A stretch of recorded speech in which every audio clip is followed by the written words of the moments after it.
When it comes to building houses in The Sims 4, it doesn't have to be complicated. Everyone thinks that to build a nice looking house you need to have talent or some incredible skill, but it's simply not true.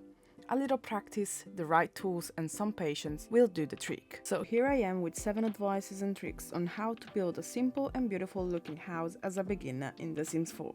Number 1. Search for inspiration pics to have an idea of what you want to build. For example, for this video, I really want to build a mid-century small house. I'm just gonna grab a few pics and create a small mood board. I'm using Canva, you can use whatever you want. Let's just grab a few pics to have an inspiration board. So here I am. I found these 4 pictures of houses that I really like, especially these 2. When we have our inspiration board done or any pics that will help us build, we can go into the game. Number 2. What I like to do when I build a house, which helps me a lot and also helped me when I wasn't really good at building houses, is starting by drawing basically the rooms. I want this house to have 2 rooms, maybe 1 bigger room for the parents and 1 smaller for a child. So I will draw a decently sized room for the parents and a slightly smaller for the kid. On top of this,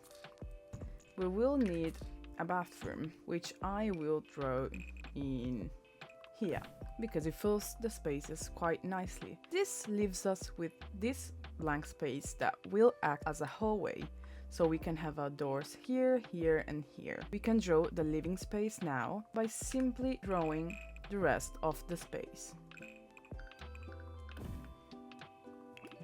From this we can go back and adjust things. We want them a little bit bigger, I prefer them to be a little bit smaller. I will be doing some adjustments. So now that we have a floor plan already made and it was so simple, we can go to advice number 3. This step is fairly simple. It's just to activate a few cheats for an easier time building. The cheats that we are going to activate are bb.moveObjects, bb.showLiveEditObjects. Press F5 to enable quarter tile placement. If you don't know what that is, without F5 you can only place like this. By pressing F5, you enable quarter tile placement of objects. Another, let's say, half cheat that I always advise using for a better, more realistic looking house is pressing Alt when placing stuff. The point is to be able to have objects be really close to one another, which is very realistic in a normal house. While I press Alt, I can place the object wherever I want. If I don't press Alt, the object will grid snap. But before doing anything else to this house, let's talk roof. Which brings me to advice number 4, which is roofing. When it comes to roofing, let's keep it simple. Roofing can be a real pain in the ass, so let's just keep it simple. Very, very simple. As simple as that. Now, this is good enough, but if I wanted to change a little bit more about the roof, to make it look a little bit more intentional and more thought out, one thing you can do is by pressing Alt, the same as the objects before, it will disable grid snapping and you can move your roof and change the roof pitch to whatever height you want. I will do it a little bit on this one because I want it to be lower. Simple as that. Now, before going to the next advice, I will do some modifications to the house to make it look a little bit more interesting, and I will talk through them so that you can understand better in case you want to do the same. What I want to have is basically some kind of cover on top of the door. We can just do this by placing another roof piece, and now we can just grab and drag this. What you will notice is that by doing this alone, you will drag both sides, and we do not want that. If you keep pressing Shift while also dragging the arrow, you will only drag the side of the arrow. Now we have this giant gap. Can never be that simple in The Sims, right? So a little trick to have this work how I want is to use half walls. Let's get the wall that is the right height, so we will have to search for it. Maybe this works here, not quite. so this will work here. Let's just draw the half walls. Let's not worry about this, we will cover it. And something else that I want to do is add a little chimney to the side, and with a half wall we can now draw a simple chimney. After modifying the house to my liking, I just made it a little bit bigger in the inside, just to have the space to have a small patio right here, so that I will be able to pave it. Now I'm just gonna put this as a placeholder. Basically, we have a little bit of outside space that is covered. We have the entrance space, and we have a nice front yard to do whatever we want later. Now that I have placed down all of the windows that I want and the doors that I want, which is the front door and the patio door, we can go and choose the colors. Which brings me to advice number 5.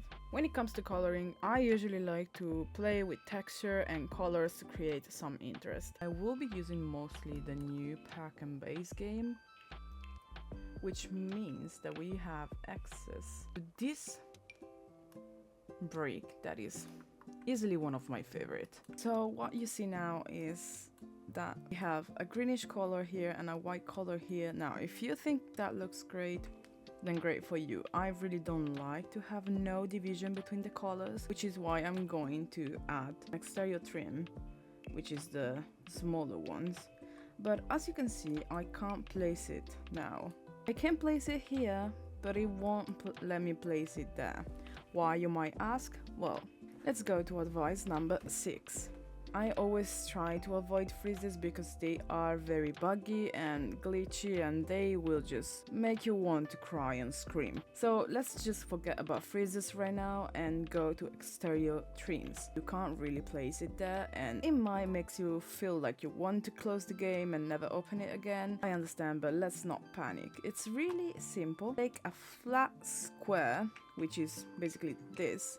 Let's just take that and place it right here. We can leave it like that, it doesn't matter. I'm just going to bring it forward a little bit, and now you will see you can get this very easily. So we now have some separation between the colors, which I very much prefer. I'm gonna use this one, which is a little bit more plain. So the last advice, which is advice number 7, is to make the rest of the lot look real, like it has some form of meaning, some form of function. Even if it doesn't, it's okay. So what we can do for the entrance is to have a pathway, have a nice lot that goes to the top of the road, front patio for maybe a car, a nice sidewalk to the back of the house. We can have simple landscaping there, which will be great, and that will make a front of the house. And maybe, why not, we could get a little garden. Why not? We can just paint some grass in it. Let's go with the landscaping, simple landscaping here and there.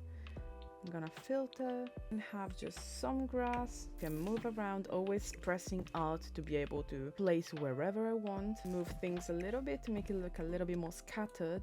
Let's add a few cacti. I think they would look rather nice in here. Something like that, I think it works pretty well. Now, if we want, we can fill the spaces on the sides a little bit more by trying to match the trees we see around to fill in the spaces, the blank spaces that we are not going to use. It's a way to cover our, let's say, mistakes by entering the debug catalog.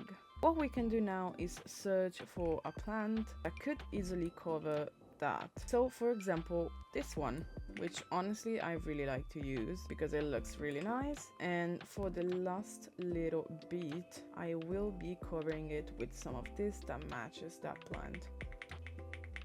Not perfectly, but it still does the job. So after a few final touches, like adding a little bit more landscaping and the chimney and adding a car, we are done with the exterior part of our house. So these were 7 advices and tricks that you can use to make your simple and small houses beginner friendly, but still a lot nicer than just a box with some furniture in. I hope you liked this video, and if you did, leave a like and leave a comment and let me know if you didn't know any of these tricks, and if you know some more, then share it in the comments. To be fairly honest, I was a very bad builder for a long time.